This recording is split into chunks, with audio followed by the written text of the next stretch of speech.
بسم اللہ الرحمن الرحیم، اللہم صلی علی محمد وعلی آل محمد وبارک وسلم۔ آج کل بچوں میں، بڑوں میں، بوڑھوں میں اور ایسی چیزیں ہیں جس سے کہ نا دماغ کے اندر نا وسوسے اور شیطانی خیالات آتے ہیں۔ تو اس کے لیے ایک بہترین اسم اعظم ہے اللہ کا پاک نام یا مومن۔ اس کو آپ نے 21 مرتبہ نہیں پڑھنا، 21 دن پڑھنا ہے، اور ایک تسبیح پڑھنی ہے، پانی پہ دم کر کے ان کو پلائیں، اور پورے 21 دن کرنے ہیں، اور اس کے بعد کوئی بھی فاتحہ دلوا دیں، فاتحہ سے مراد یہ کوئی مٹھائی بانٹ دیں، تو اس کے اندر انشاءاللہ تعالیٰ اللہ کے فضل سے ان کی شیطانی وسوسے سے، اور جو ان کا دماغ ڈائیورٹ ہوتا ہے ادھر ادھر، پڑھائی کی طرف متوجہ نہیں ہوتا۔ اچھا، اس میں تیسری بات یہ ہے کہ یا مومن پڑھنا ہے یا مومنوں نہیں پڑھنا، ٹھیک ہے؟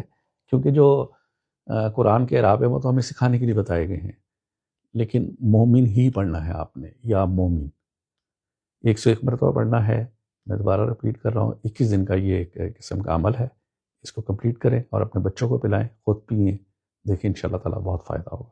السلام علیکم، اللہ حافظ۔